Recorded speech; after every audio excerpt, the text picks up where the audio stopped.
Hello and welcome to Global Guru Classes. आपका बहुत बहुत स्वागत है। ट्वेल्थ क्लास के फर्स्ट चैप्टर पार्टनरशिप को हम यहाँ पढ़ने जा रहे हैं। मैं हूँ अंकुर शर्मा, आपका होस्ट, दोस्त, टीचर, जो आप मान सकें, योर मेंटोर।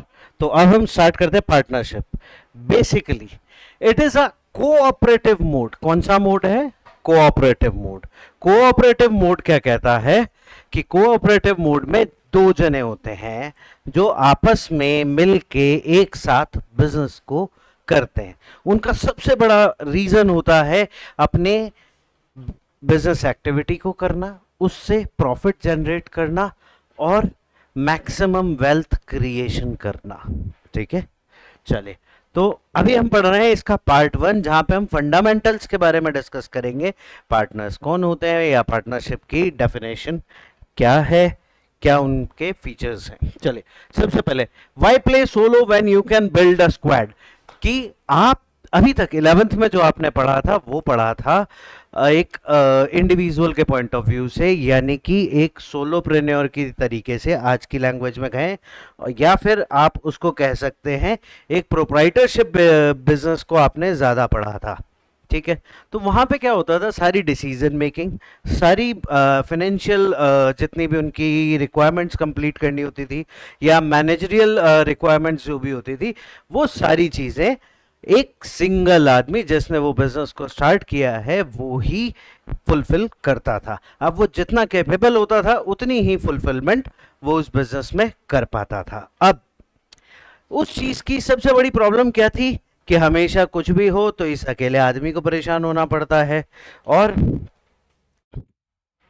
यहाँ पे बेनिफिट क्या होता है कि मेरे पास कोई ना कोई एक टीम मेंबर होता है, एक स्क्वाड पर्सन होता है कि मैं नहीं हूं तो मेरी जगह वो ऑपरेट कर सकता है, या मेरे में जो कमियां हैं उन कमियों को फुलफिल मेरा पार्टनर कर लेता है। तो partnership, the business gets bigger, you need more capital. सबसे बड़ा रीजन क्यों चाहिए पार्टनर, कि हमारे को कैपिटल और की ज्यादा रिक्वायरमेंट है, कुछ डिफरेंट स्किल सेट्स की हमारे को रिक्वायरमेंट है, प्लस उससे भी बड़ी बात, मेरी रिस्क जो है बिजनेस करने की वो शेयर हो जाती है एक पर्सन के साथ। इसका एक लाइव एग्जांपल, जब टीचर्स आपको क्लास से बाहर निकालते हैं जब तक आप अकेले होते हैं तब तक तो आपको बहुत बोरिंग, बहुत एम्बैरेसिंग और बहुत ही परेशान करने वाला चीज़ लगता है, या कोई भी पनिशमेंट मिलता है। और जैसे ही आपका स्क्वाड मेंबर कोई भी आ जाता है, चाहे वो दूसरी क्लास का ही हो कि सामने वाली क्लास का ही दूसरा बच्चा हो, या फिर आपका कोई फ्रेंड जिसको और किसी रीज़न से निकाल दे, it is a bad example, मगर जैसे ही आपका एक स्क्वाड मेंबर ऐड हो जाता है वो पनिशमेंट आपकी ख़त्म हो जाती है वहीं के वहीं। तो डॉटेड डॉटेड डॉटेड लाइंस में जो मैंने कहा उसको आप बहुत अच्छे से समझ रहे होंगे। It is not a platform to discuss the thing. तो समझ गए कि एक पार्टनर और होने से आपकी लाइफ कैसे बहुत ज़्यादा इंटरेस्टिंग हो जाती है। चलिए, तो हम डेफिनेशन की बात करते हैं, लीगल डेफिनेशन के बारे में बात करते हैं। Partnership is the relation between persons who have agreed to share the profits. कौन से लोगों के बीच के बिजनेस, उसको पार्टनरशिप कहते हैं, जो बिजनेस से जनरेट होने वाले प्रॉफिट को शेयर करने के लिए एग्रीड होते हैं। और बिजनेस को कैरी कौन कर सकता है? Carry on by all or any of them acting for all. या तो सारे पार्टनर्स मिलके खुद बिजनेस को रन कर सकते हैं, या कोई एक पार्टनर सब पार्टनर के लिए बिजनेस कर सकता है, या कुछ पार्टनर्स सब पार्टनर्स को मिला के सब पार्टनर्स के लिए बिजनेस को रन कर सकते हैं। ऐसा नहीं है कि एक ही आदमी को चलाना है, ऐसा नहीं है कि सबको ही बैठना मैंडेटरी है। वो क्या है, कैसे है, वो भी हम आगे समझेंगे।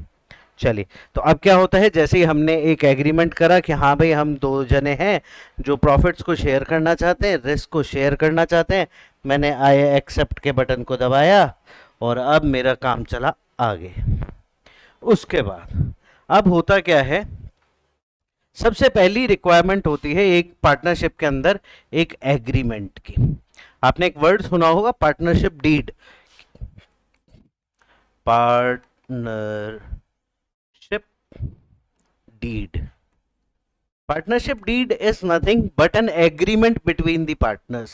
Agreement between the partners में क्या होता है कि पार्टनर्स के बीच में एक एग्रीमेंट है, चाहे वो रिटन हो चाहे वो ओरल हो, जिसके बेसिस पे वो आगे फर्दर को किस तरीके बिजनेस को किस तरीके से कैरी फॉरवर्ड करेंगे, किसकी क्या रेस्पॉन्सिबिलिटी रहेगी, किसकी क्या प्रॉफिट शेयरिंग रहेगी, किसके कौन साइनिंग अथॉरिटी रहेगा, बिजनेस के मेजर डिसीजन हम किस तरीके से लेंगे, या कल को बिजनेस में कोई तरीके का डिस्प्यूट आता है तो हम उसको किस तरीके से एड्रेस करेंगे, वो सारी चीज़ें इस एग्रीमेंट के अंदर लिखी होती है। फिर उसके बाद सबसे पहली बात, एक होता है एग्रीमेंट, दूसरी होती है प्रॉफिट एंड लॉस शेयरिंग, कि हम स्प्लिट करेंगे जितना भी प्रॉफिट होगा उसे और जितना भी लॉस होगा उसे। Then comes mutual agency. Mutual agency मतलब यहां पे हर आदमी एक दूसरे को अपनी टीम की तरह से रिप्रेजेंट करेगा। जैसे आप क्रिकेट में देखते हैं तो क्रिकेट में क्या होता है कि चाहे सचिन तेंदुलकर रन बनाए, चाहे अनिल कुंबले विकेट लें, चाहे विराट कोहली सिक्स मारे, चाहे रोहित शर्मा कुछ भी करे और एम एस धोनी आउट करता है, तो सबका क्यूमुलेटिव इफेक्ट मिला के होता क्या है, एक टीम एक मैच को जीत पाती है, अपनी कंट्री को रिप्रेजेंट कर पाती है। तो उसी तरीके से सब लोग यहाँ म्यूचुअल एजेंसी के तौर पे काम करते हैं कि जो भी आदमी, एक पार्टनर जो भी काम करेगा, जिस काम को एज अ फर्म वो करेगा, वो सभी पार्टनर्स को बाइंडिंग होगा। ऐसा नहीं है कि कोई पार्टनर ये कह दे कि नहीं सर मैंने पर्टिकुलर साइन नहीं करे थे तो मैं इस चीज के लिए लायबल नहीं हूं। नाउ उसके बाद आता है competent to contract. Competent to contract मतलब जितने भी पार्टनर्स जो एलिजिबल पार्टनर्स हैं, जो कि माइनर नहीं हैं, मेजर पार्टनर्स हैं, जो एक्टिव पार्टनर्स हैं, वो सब पार्टनर्स फर्म के लिए कॉन्ट्रैक्ट कर सकते हैं। पूरी फर्म एक पार्टनर के द्वारा किए गए कॉन्ट्रैक्ट के लिए बाइंडिंग है, बाइंडेड है। मतलब अगर उसके कॉन्ट्रैक्ट से प्रॉफिट होता है तो भी पूरी फर्म में डिस्ट्रीब्यूट होगा, अगर उसके किसी कॉन्ट्रैक्ट से किसी भी तरीके का कोई लॉस जनरेट होता है तो उसको भी एज अ फर्म हम सभी पार्टनर्स मिल के उसे फुलफिल करेंगे। एक्सेप्शन, अभी जैसा मैंने आपको पहले समझाया था कि माइनर्स जो हैं वो फुल पार्टनर्स नहीं बन सकते। एक बहुत इंपॉर्टेंट बात है, इस पे क्वेश्चन आता भी है कि क्या माइनर के पास सभी तरीके के राइट्स होते हैं जैसे कि एक नॉर्मल पार्टनर के पास होते हैं? नहीं, माइनर के पास उस तरीके के राइट्स नहीं होते। माइनर क्या है, सिर्फ प्रॉफिट पार्टनर होगा। एक वीआईपी बेनिफिट उसके पास रहता है कि वो सिर्फ प्रॉफिट में पार्टनर होगा, लॉसेस में उसकी कोई पार्टनरशिप नहीं होगी।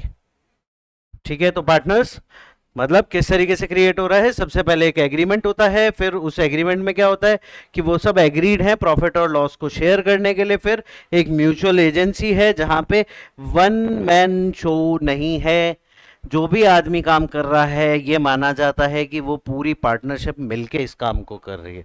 देन कॉम्पिटेंट टू कॉन्ट्रैक्ट, कि सब लोग जितने भी मेजर पार्टनर्स हैं वो लोग कॉन्ट्रैक्ट करने के लिए एलिजिबल हैं, फर्म के नाम पे कॉन्ट्रैक्ट कर सकते हैं। फिर उसके बाद एक एक्सेप्शन है माइनर्स का। माइनर क्या है, एक सिर्फ प्रॉफिट पार्टनर हो सकता है, उसके अलावा और कोई उसकी लाइबिलिटी या और कोई उसका रोल नहीं है। कि मतलब फर्म जब प्रॉफिट अर्न करेगी then only he will enjoy the profits. अगर फर्म को किसी भी तरीके का लॉस होता है तो उसकी कोई लाइबिलिटी एक माइनर के ऊपर नहीं होती है। फिर हम बात करते हैं कि अब एक रूल्स क्या होते हैं। इस पार्टनरशिप को बनाने के लिए बेसिक इंपॉर्टेंट रूल्स क्या होते हैं। सबसे इंपॉर्टेंट चीज होता है कि मिनिमम 2% रिक्वायर्ड है। कितने रिक्वायर्ड है? मिनिमम 2, और maximum this number goes up to 50। कितने रिक्वायर्ड है? Minimum 2, maximum 50। ठीक है, फिर उसके बाद एक बहुत इंपॉर्टेंट चीज है agreement. Agreement can be a written partnership deed और कैन बी ओरल ऑल्सो। मतलब ओरल भी हो सकता है और रिटन भी हो सकता है। अगर रिटन होता है तो वो पार्टनरशिप डीड हो जाती है, ओरल होता है तो that is an agreement. Now lawful business, important बात यह है कि इसके लिए आप कोई भी बिजनेस जो कि इंडियन लॉ के अंडर लीगल है, जो अलाउड है जिस तरीके का बिजनेस करना, उस तरीके का कोई भी बिजनेस आप पार्टनरशिप में खोलते हैं तो that is a legal business. मतलब ये कंसेप्ट बहुत इजीली, बहुत पुराना है। जितना पुराना सोलोप्रेन्योरशिप है उतना ही पुराना लगभग ये पार्टनरशिप बिजनेस भी है, कि पार्टनर्स कुछ लोग साथ में मिलके बिजनेस को रन करते हैं, कोई ऑपरेट करता है, कोई मैनेज करता है, कोई कैपिटल इन्वेस्टमेंट करता है और कोई जना उसका फेस होता है।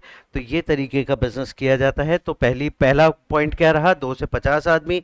दूसरा पॉइंट रहा एग्रीमेंट, बहुत इंपॉर्टेंट है, रिटन भी हो सकता है, ओरल भी हो सकता है। फिर उसके बाद बिजनेस, कैसे बिजनेस अलाउड है, जो कि लॉफुल बिजनेस है, जो कि इंडियन लॉ जिस भी बिजनेस को लीगल और इलीगल डिफाइन करता है, उसमें से सिर्फ लीगल काइंड ऑफ बिजनेसेस इसके साथ किए जा सकते हैं।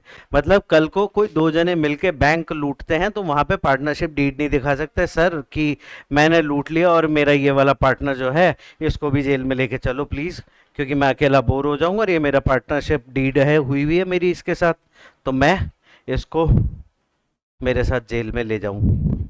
नहीं हो सकता, बिकॉज ये सिर्फ लीगल चीजों के लिए है। ठीक है, कोई लीगल काम बीइंग अ पार्टनर मैं करता हूं तो उसके लिए जिम्मेदार मैं होऊंगा, ना कि मेरा कोई भी पार्टनर। लास्ट बात, अब जब हमने सब कुछ कर लिया उसके बाद जो हमने यहाँ एग्रीमेंट किया, इस एग्रीमेंट के बेसिस पे हमारे प्रॉफिट्स एंड लॉसेस को शेयर किया जाएगा। मतलब मैंने अगर एग्रीमेंट लिखा कि यार चल आज से हम दोनों भाई भाई साथ में मिलके बिजनेस करते हैं, 50 तेरा 50 मेरा, तो जितना भी प्रॉफिट आया उसमें से 50 तेरा 50 मेरा, मतलब 50 तेरा 50 मेरा। अब उसके बाद मैं बोलता हूँ कि यार एक काम करता हूँ, मैं आपको इस बिजनेस को करने के लिए कैपिटल दे देता हूँ 1 करोड़ की। कितनी कैपिटल दे देता हूँ? 1 CR की, 1 करोड़ की कैपिटल मैंने आपको दे दी। तो अब मैं बोलता हूँ यार 1 करोड़ की कैपिटल दी है तो मेरा कुछ इंटरेस्ट भी लग रहा है, पैसा भी है, तो हम इस 50-50 पे काम नहीं कर पाएंगे, लेट्स मेक इट 70-30। ठीक है, तो हमने एक नया एग्रीमेंट कर लिया कि अब 70% प्रॉफिट मेरा, 30% प्रॉफिट आपका। तो that is what is mandatory कि एग्रीमेंट जो भी आपने करा उसके बेसिस पे आपके प्रॉफिट एंड लॉसेस शेयर होंगे। तो रूल्स को एक बार दोबारा शॉर्ट में बहुत जल्दी से समझ लेते हैं। Minimum 2 members, maximum 50 members can be there in the partnership. दूसरा इंपॉर्टेंट पार्ट है कि एग्रीमेंट होना चाहिए, चाहे ओरल हो और चाहे रिटन हो। फिर लॉफुल बिजनेस के लिए ही पार्टनरशिप की जा सकती है। फिर जितना एग्रीमेंट हुआ उस एग्रीमेंट के बेसिस पे जो भी हमारे बिजनेस का आउटकम निकलेगा साल भर के एंड में, फाइनेंशियल ईयर के एंड में, तो उसको हम स्प्लिट करेंगे in the basis of what is written in agreement. चलिए, अब रिस्क और सेटअप। लाइबिलिटी कैसी है हमारी? लाइबिलिटी जैसा कि सोलोप्रेन्योरशिप में भी था, वो आपकी अनलिमिटेड है। जितने भी पार्टनर्स हैं उनकी लाइबिलिटी अनलिमिटेड है। ठीक है, partners have unlimited liability. If the business goes broke, your personal assets, car, house, savings can be use to pay the business debts. बस ये सबसे बड़ी प्रॉब्लम है इस बिजनेस की कि अगर कल को किसी भी रीजन से मेरा बिजनेस फेल हो जाता है तो मैं और मेरे जितने भी पार्टनर्स हैं उनके पर्सनल असेट्स को भी यूज किया जा सकता है डेट्स को चुकाने के लिए, कर्जे को चुकाने के लिए। Now voluntary registration, if your firm isn't strictly compulsory by law but it is highly advisable to avoid drama and legal headaches later, मतलब कि इसको आपको रजिस्टर करा लेना चाहिए अंडर पार्टनरशिप एक्ट। क्यों करा लेना चाहिए? क्योंकि उसमें सबसे बड़ी बात यह है कि जितने भी आने वाले टाइम के कोई भी लीगल कॉम्प्लेक्सिटीज होंगी आप उससे बचेंगे और गवर्नमेंट आपको सपोर्ट करेगी। कल को किसी भी रीजन से आपके ऊपर कोई केस होता है या कोई और लीगल इशू आ जाता है तो हो सकता है कि कोर्ट या इंडियन लॉ जो है आपको पार्टनरशिप ना भी माने। मतलब आपको ये प्रूव करना मुश्किल हो जाएगा कि ये कॉन्ट्रैक्ट मैंने और मेरे पार्टनर ने मिलके करा, मतलब एज एन पार्टनरशिप ऑर्गेनाइजेशन करा जिसमें हम दोनों पार्टनर्स बाइंडेड है। तो वो एक्सप्लेन करना आपके लिए मुश्किल हो जाएगा, इसलिए आपको रजिस्टर्ड होंगे तो दोनों ही पार्टनर्स जो है प्रॉपरली इस चीज के लिए बाइंडेड होंगे कॉन्ट्रैक्ट के लिए। चलिए फिर आगे बात करते हैं। The main character mechanic is mutual agency. सबसे इंपॉर्टेंट बात, यहाँ बात ही शुरू हुई है, नाम ही पार्टनर है। पार्टनर का मतलब क्या है कि मैं वॉलंटरीली आपके साथ आपके बिजनेस में इन्वॉल्व होना चाहता हूँ। तो we are on mutual agency principle, we are working on mutual agency principle. You are an agent and you are also a principal. मतलब कॉन्ट्रैक्ट में एक तो एजेंट होता है और एक प्रिंसिपल होता है, तो आप प्रिंसिपल भी है, मतलब आप एक मेन आदमी भी हैं, की डिसीजन मेकर भी है, और आप एक एजेंट भी हैं कि प्रिंसिपल, जैसे आपका पार्टनर अगर प्रिंसिपल है उस तरीके से आप भी कोई उसके एजेंट के तौर पे काम कर सकते हैं। ठीक है, मतलब पार्टनर जो है आपका, वो कोई डिसीजन ले रहा है तो उसके लिए, उस बिजनेस को फुलफिल करने के लिए, उस एक्ट को फुलफिल करने के लिए आप काम कर सकते हैं। और ऐसा भी हो सकता है कि आप कोई डिसीजन लें और आपका पार्टनर आपके डिसीजन को फुलफिल कराने के लिए आपकी हेल्प करे। ठीक है, चलिए, कैरीड ऑन बाय, इंपॉर्टेंट, बहुत important line, carried on by all or any of them acting for all, ये म्यूचुअल एजेंसी का प्रिंसिपल है। This is the absolute essence. ये क्या है? एब्सोल्यूट एसेंस है पार्टनरशिप का। क्या? मेरे साथ बोलिएगा, carried on by all or any of them acting for all.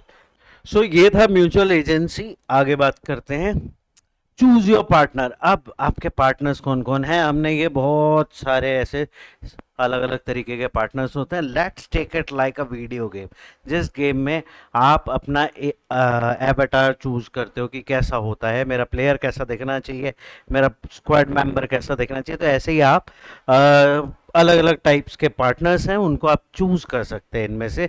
चलिए, तो वो सब चीज़ें डिपेंड कैसे करती हैं? डिपेंड करती हैं कि उसका रोल क्या होगा, उसकी लाइबिलिटी क्या होगी, उसका बिजनेस के अंदर इन्वॉल्वमेंट क्या होगा। ये हर आदमी का अलग अलग होगा। जितनी ये टाइप्स दिखा रखे हैं, इतने टाइप्स के हमारे पार्टनर्स होंगे। चलिए, पहली टाइप है एक्टिव पार्टनर। एक्टिव पार्टनर में होता क्या है कि ये पूरे बिजनेस का ऑपरेटर होता है। जैसे कि आप बिजनेस को रन करने के लिए फुल्ली डेडिकेटेड है, ऐसे ही ये आपके साथ बिजनेस को रन करने के लिए फुल्ली डेडिकेटेड है। इसलिए इसकी पावर्स क्या क्या है? ये मैनेजमेंट में पूरा पार्टिसिपेट करता है। कैपिटल अगर इसके पास होती है तो पूरी पूरी लगाता है।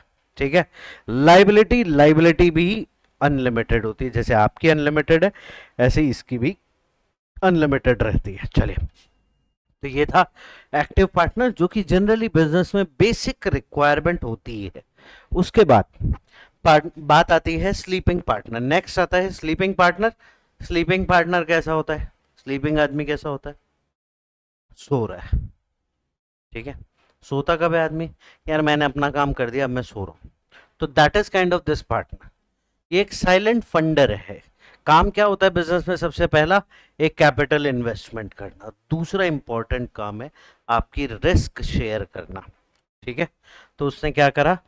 कैपिटल यानी कि पैसा लगाया आपके बिजनेस के अंदर, जितनी उसकी कैपेसिटी थी या जितना आपको रिक्वायर्ड था, उतना पैसा उसने आपके बिजनेस में लगा दिया। फिर बात आती है लाइबिलिटी की, रिस्क शेयर करने की। तो यहाँ इसकी भी रिस्क जो है अनलिमिटेड है। मैंने क्या बोला था? आदमी अपना काम कंप्लीट करके सो गया है। तो काम क्या करा उसने? कैपिटल इन्वेस्टमेंट करा, रिस्क आपके साथ शेयर करी, सो गया है। मतलब he is not taking any active role in your management. Business को मैनेज करने में वो किसी भी तरीके का कोई रोल नहीं लेता। यानी कि प्रॉफिट एंड लॉस में वो आपका पार्टनर है, बिजनेस के कैपिटल इन्वेस्टमेंट में वो आपका पार्टनर है, मगर बिजनेस को मैनेज कैसे करना है वो आपको आपकी स्किल्स पे और बाकी पार्टनर्स की स्किल्स पे छोड़ देता है। ठीक है, तो एक पहला हुआ हमारा एक्टिव पार्टनर, दूसरा हुआ हमारा स्लीपिंग पार्टनर। फिर हमारे स्क्वाड में तीसरा आता है nominal partner. Nominal partner is basically a celeb, like कोई विराट कोहली को ले लो। ठीक है, ये हमने एक हमारा सेलेब पार्टनर बना लिया। अब सेलेब पार्टनर क्या है? जब विराट कोहली को पार्टनर बनाने जाते हैं तो आप उससे पैसा मांगेंगे?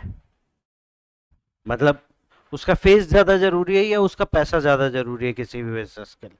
उसका फेस ज़्यादा ज़रूरी है। ठीक है, और रीसेंट बहुत सारे अपडेशंस के बाद, बिकॉज ये 1932 का एक्ट था, पार्टनरशिप एक्ट था, उसके बाद बहुत सारे डेवलपमेंट्स हुए। पहले क्या था? सेलिब्रिटीज़ की कोई लाइबिलिटी नहीं होती थी, उन्होंने एक ऐड बनाया और ऐड बना के उसके बाद वो फ्री हो गए। मगर अब कोई सेलिब्रिटी अगर किसी ऐड को एंडोर्स करता है, बिजनेस को एंडोर्स करता है, ऐड बनाता है और उसको वो पब्लिश होने देता है, तो वहां पे उसकी लाइबिलिटी जो है उस बिजनेस के साथ जुड़ जाती है। इसका एक रीसेंट एग्जांपल मैं आपको दे देता हूँ। ड्रीम 11 लास्ट ईयर तक, लास्ट टू लास्ट ईयर तक आपने देखा होगा हर कोई प्लेयर आ रहा है ड्रीम 11, और इन सब के इस तरीके की एप्लीकेशंस के बहुत सारे प्रमोशंस चल रहे थे। अब रिसेंटली कोई भी सेलिब्रिटी इन सब चीज़ों का प्रमोशन नहीं कर रहा। उसका रीज़न क्या है कि इसको गवर्नमेंट ने एक रेस्ट्रिक्टिव ट्रेड प्रैक्टिसेस के अंडर में बैन कर दिया इन सब चीज़ों को, और उसकी वजह से एक भ्रम फैलाने के लिए, क्योंकि ज़्यादातर लोग बाग इन्वेस्ट किस लिए कर रहे थे, क्योंकि एक सेलिब्रिटी जो है उस चीज़ को अपनी गारंटी पे प्रमोट कर रहा है कि मैं बोल रहा हूँ ना आप टीम बनाओ, ये सब मैं कर लेता हूँ, आप जाके टीम बनाओ, है ना, कहाँ पढ़ाई मैं कर लेता हूँ तू जाके टीम बना। इस तरीके के एडवर्टाइजमेंट चल रहे थे, ठीक है। तो वो एडवर्टाइजमेंट में सेलिब्रिटी ने क्या प्रमोट करा कि ये एप्लीकेशन जो है बहुत अच्छी है, बहुत बढ़िया है। तो जैसे ही ऐसा हुआ तो गवर्नमेंट ने मान लिया कि सर इस चीज को प्रमोट करने के बाद इस चीज की लाइबिलिटी आपने अपने ऊपर ले ली है, तो उससे होने वाले प्रॉफिट एंड लॉस की जो लाइबिलिटी है, जो नुकसान है, वो आपको भरपाई करनी पड़ी। बहुत सारे सेलिब्रिटीज का इसके ऊपर ये केसेस चले भी थे। तो इसलिए नॉमिनल पार्टनर जो कि एक सेलिब्रिटी होता है, उसका मैनेजमेंट में कोई रोल नहीं होता, कैपिटल इन्वेस्टमेंट उससे कुछ नहीं होती, मगर उसकी लाइबिलिटी जो है वो बहुत ज़्यादा बढ़ जाती है कि उस प्रोडक्ट, उस कंपनी द्वारा अगर कोई ऐसा गलत काम किया गया तो वहाँ पे इनको भी हर्जाना भुगतना पड़ सकता है। नाउ ये है partner by estoppel. Partner by estoppel मतलब partner by accident, accidental partner. थोड़े टाइम पहले मूवी आई थी एक्सीडेंटल प्राइम मिनिस्टर, वैसे ही कुछ ऐसा यहाँ भी है।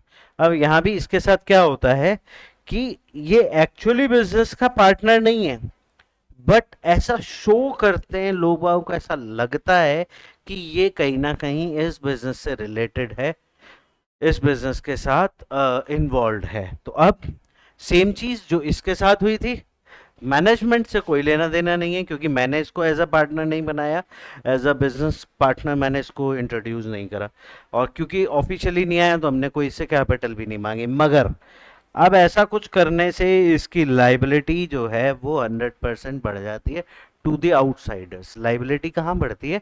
अब इस एक इंपॉर्टेंट बात है, टू आउटसाइडर। पिछले वाले केसेस में जो थी वो टू आउटसाइडर कुछ नहीं था, सिर्फ लाइबिलिटी अनलिमिटेड थी, ठीक है। अब यहां वाले केस में क्या है, लाइबिलिटी जो है टू द आउटसाइडर हो जाती है। मतलब आदमी क्या है, बाय एक्सीडेंट आपका पार्टनर बन जाता है, और सेलिब्रिटीज की तरह, क्योंकि इसको आपने कोई एग्रीमेंट या पर्टिकुलर इन्वेस्टमेंट के थ्रू बिजनेस पार्टनर नहीं बनाया है। जैसे आपने एक सेलिब्रिटी हायर कर, मगर उसका मैनेजमेंट में कोई पार्टिसिपेशन नहीं है और उसका कैपिटल में कोई इन्वेस्टमेंट नहीं है, तो same goes with this person. Management में कोई रोल नहीं है, इन्वेस्टमेंट हमने कोई डिमांड नहीं करी है, मगर इसकी हरकतों की वजह से ये हमारा पार्टनर शो हो जाता है। और तभी तक आपने स्क्वाड में चूज कर लिए होंगे, अब स्क्वाड में आने वाले हैं दो और मेंबर। पहला है माइनर पार्टनर। माइनर मतलब बिलो 18 ईयर्स ऑफ एज। 18 साल से कम उम्र का आदमी भी एक बिजनेस का पार्टनर बन सकता है, मगर he is a VIP partner. कौन सा पार्टनर? VIP partner. अब क्या है, ये सिर्फ प्रॉफिट शेयरिंग करता है, और रिस्क जो है, जितना इसका इन्वेस्टमेंट है, इसने बिजनेस में जितना पैसा डाला है सिर्फ उतनी ही रिस्क है। सिर्फ ये इकलौता आदमी है जिसकी बिजनेस रिस्क जो है लिमिटेड है, बाकी सबकी अनलिमिटेड है। और दूसरा इसको प्रिविलेज क्या मिली हुई है कि ये सिर्फ प्रॉफिट में पार्टनर होगा, लॉसेस में पार्टनर नहीं होगा। फिर उसके बाद आता है पार्टनर्स इन प्रॉफिट ओनली। ये और इसमें फर्क क्या है, ये बिलो 18 ईयर्स होता है और ये 18 प्लस होता है, मतलब माइनर नहीं होता, मेजर आदमी होता है। बस हम क्या करते हैं, इसको गारंटी देते हैं कि हम प्रॉफिट्स ओनली में आपको पार्टनर बना रहे हैं। मतलब कल को किसी भी वजह से कोई लॉस अगर बिजनेस में होता है तो उसकी लायबिलिटी इस पार्टनर की नहीं होती।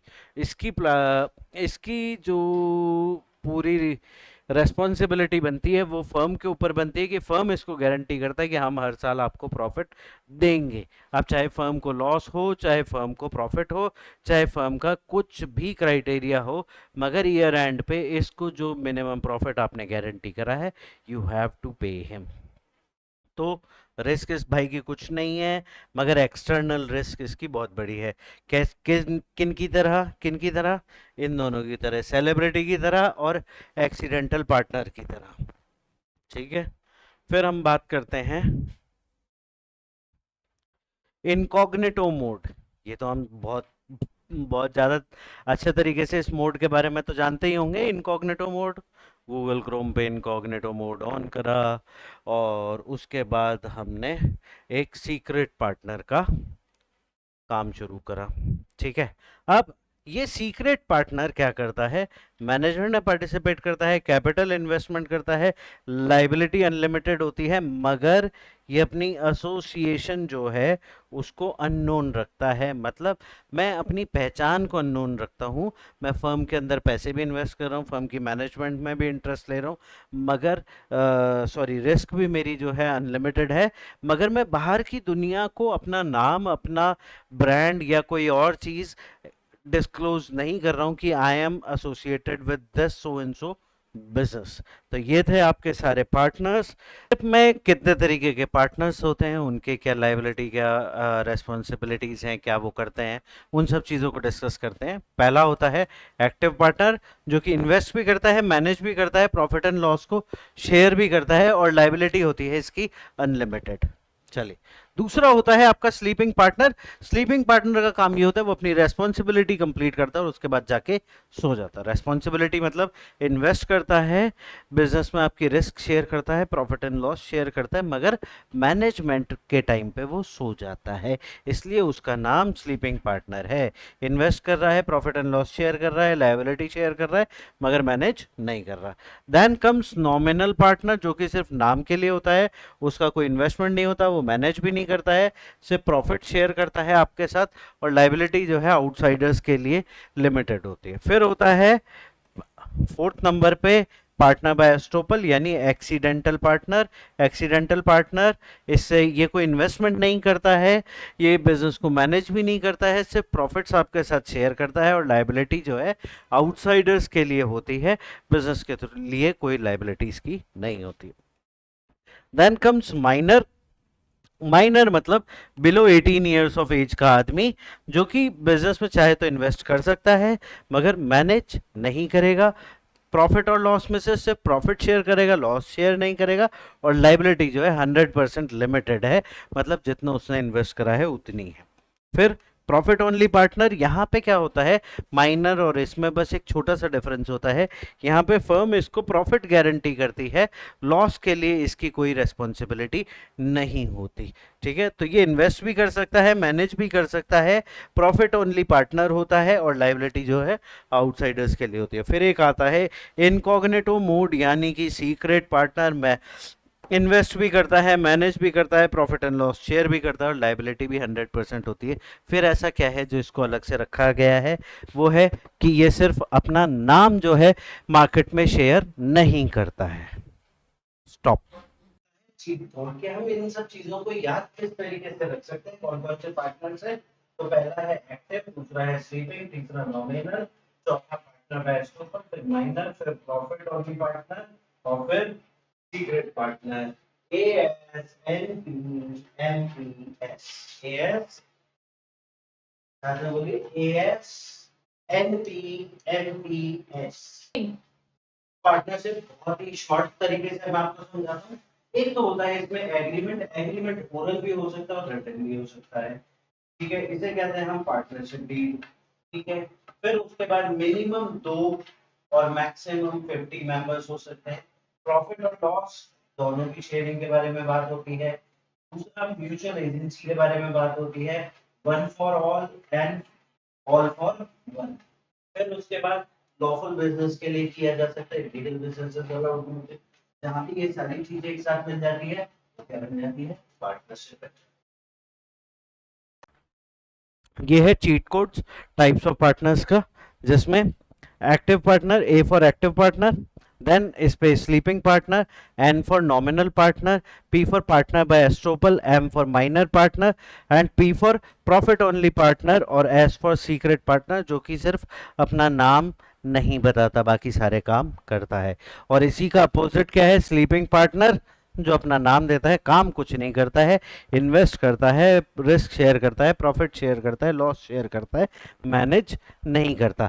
शॉर्टकट क्या है? ASN PMPS, ये आपके लिए एक एब्रीवेशन है। आप चाहें तो इनको जंबल करके भी याद कर सकते हैं, चीट कोड आपके पास है और इनको जंबल करके आप जो भी बनाना चाहें वो आप बना सकते हैं। Thank you. पार्टनरशिप क्या होती है, शॉर्ट में समझिए। सबसे पहला इंपॉर्टेंट होता है एग्रीमेंट। एग्रीमेंट कैसा हो सकता है? ओरल भी हो सकता है और रिटन भी हो सकता है। मेंबर्स कितने चाहिए? मिनिमम 2 और मैक्सिमम 50 मेंबर्स, ठीक है। और इसका एक बहुत बड़ा फीचर होता है कि मैं प्रॉफिट और लॉस दोनों शेयर करूंगा। और फिर उसके बाद इंपॉर्टेंट चीज होती है, वो होती है म्यूचुअल एजेंसी। म्यूचुअल एजेंसी मतलब one for all and all for one, एक पार्टनर सबके लिए, सभी पार्टनर एक के लिए। फिर उसके बाद ये सिर्फ लॉफुल बिजनेसेस, लीगल बिजनेसेस के लिए ही पार्टनरशिप फॉर्म की जाती है। जब ये सारी चीजें एक बिजनेस के अंदर मिल जाती हैं तो वो कहलाती है partnership under Indian partnership act. Partnership fundamental, बहुत ही शॉर्ट में इंपॉर्टेंट चीज, एक एग्रीमेंट होता है, 2 और मोर पीपल होते हैं, फॉर लॉफुल बिजनेस होता है, म्यूचुअल एजेंसी होती है, कंसेप्ट होता है प्रॉफिट शेयरिंग का, जो कि बिजनेस एक्टिविटीज से जो प्रॉफिट उनको जनरेट करेंगे उसका। तो ये सारे फीचर जब मिल जाते हैं तो वो कहलाती है एक पार्टनरशिप। अब टाइप्स ऑफ पार्टनर्स के बारे में बात कर लेते हैं। एक होता है बहुत ही एक्टिव पार्टनर, जो कि हर चीज़ में पार्टिसिपेट करता है, मैनेज भी करता है, कैपिटल भी इन्वेस्टमेंट करता है, प्रॉफिट भी शेयर करता है, लॉस भी शेयर करता है और रिस्क भी इसकी अनलिमिटेड होती है। तो ये सबसे की मेंबर होता है। दूसरा होता है स्लीपिंग पार्टनर। स्लीपिंग पार्टनर सोता कब है आदमी? अपनी रेस्पॉन्सिबिलिटीज कंप्लीट करके। तो ये कैपिटल इन्वेस्टमेंट कर देता है, मेजर रेस्पॉन्सिबिलिटी, रिस्क शेयर करता है, सेकंड मेजर रेस्पॉन्सिबिलिटी, और अनलिमिटेड लाइबिलिटी इसकी भी होती है। बस एक काम आपके लिए नहीं करता है, उस टाइम पे ये सो रहा होता है, बिजनेस को मैनेज नहीं करता है। फिर होता है एक नॉमिनल पार्टनर। नॉमिनल पार्टनर यानी कि सिर्फ हम इसका नाम यूज करते हैं। जैसे आप चेन्नई सुपर किंग CSK में MS धोनी का नाम को रिलेट कर लेते हैं, तो वो क्या है? नॉमिनल पार्टनर है, सिर्फ उसका नाम यहाँ यूज होता है। फिर होता है एक सीक्रेट पार्टनर। सीक्रेट पार्टनर मतलब इनका पैसा बिजनेस में लगा हुआ है, ये बिजनेस को मैनेज करने में भी बहुत हेल्प कर रहे होते हैं, इनकी लाइबिलिटी भी अनलिमिटेड होती है, मगर ये अपने नाम को दुनिया के सामने नहीं लाते हैं। जैसे जनरली बहुत सारे एंजल इन्वेस्टर्स किसी बिजनेस के अंदर इन्वेस्ट करते हैं तो वो अपना नाम वहां शो नहीं करते हैं, मगर अपनी पूरी एक्सपर्टाइज, अपना पूरा पैसा, अपनी पूरी मेहनत उस बिजनेस को ग्रो करने में लगाते हैं। फिर बात करते हैं, हमने एक कंसेप्ट पढ़ा था यहाँ पे म्यूचुअल एजेंसी के बारे में। म्यूचुअल एजेंसी क्या है? कि एक पार्टनर सबको रिप्रेजेंट करता है और सब पार्टनर एक पार्टनर को रिप्रेजेंट करते हैं। कोई भी एक जना प्रिंसिपल और एक जना एजेंट नहीं है, दोनों ही प्रिंसिपल हैं और दोनों ही एजेंट है। प्रिंसिपल मतलब वो आदमी जो डिसीजन मेकिंग करता है, एजेंट मतलब वो आदमी जो डिसीजन जो हुआ है उसको फॉलो करता है। तो सारे ही पार्टनर डिसीजन मेकिंग की पावर रखते हैं और सारे ही पार्टनर्स की रेस्पॉन्सिबिलिटी होती है कि किसी भी एक पार्टनर ने जो डिसीजन लिया है उसको फुलफिल कराने में हेल्प करा जाए। फिर पर्सनल एसेट्स और रिस्क, एक अनलिमिटेड लाइबिलिटी होती है। यहाँ पे किसी भी पार्टनर की एक्सेप्ट माइनर पार्टनर सबकी पर्सनल प्रॉपर्टी भी बिजनेस के होने वाले लॉसेस को फुलफिल करने के लिए अटैच की जा सकती है। और सबसे लास्ट और इम्पॉर्टेंट चीज कि मिनिमम 2 मेंबर होते हैं और मैक्सिमम 50 मेंबर्स होते हैं एक पार्टनरशिप के अंदर। और किसके लिए किया जाता है? एक लीगल बिजनेस